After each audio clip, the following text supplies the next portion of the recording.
I want to move on, but Okay. I want to at least come back to your 72-hour walking meditation. I thought that experience was so interesting. First, it was kind of painful to think about, walking for 72 hours, but what happened to your consciousness and awareness and what happened to your taking in the essence of the trees and life around you is just fascinating. I know, yeah, that's true, yeah, my old Zen teacher had said that when he was a young man, he heard about this practice where people would walk for 72 hours without stopping, these yogis, and he had done it, and so I thought, "Oh, man, alright, I'm gonna try that," you know? I wanted to do everything he did, you know?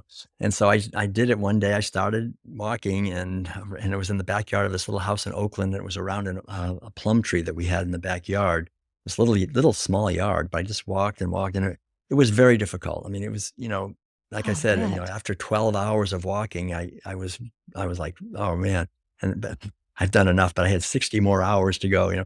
So it's very big. It's like but but the main teaching was that by the time I got into the second day, and especially the second night, I think what happens is the left, at least for me, the left brain, I think, it sort of orders reality started to just like move out of the picture.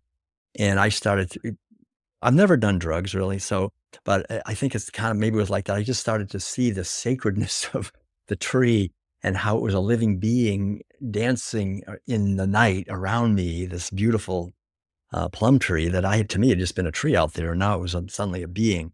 And I started to see luminous colors coming off of flowers, all these things. And maybe that's the way it really is, right? I mean, we just have this layer put onto us and we don't see all that because no, we're taught not to see that. That we're sort of that side of our consciousness gets completely dominated, but it's available to us. And so I'm very glad that I undertook that practice to realize there's other ways of seeing and that we It's can amazing. attain It's them. amazing the Yeah, idea that the left brain just kind of steps aside, your right brain takes over, and yeah. what comes to life, like that may be reality. That probably is reality, and we're all kind of missing it because you put on all this left brain conditioning and Hmm. glasses and everything. That was a fascinating Right. part of your story. I really like that.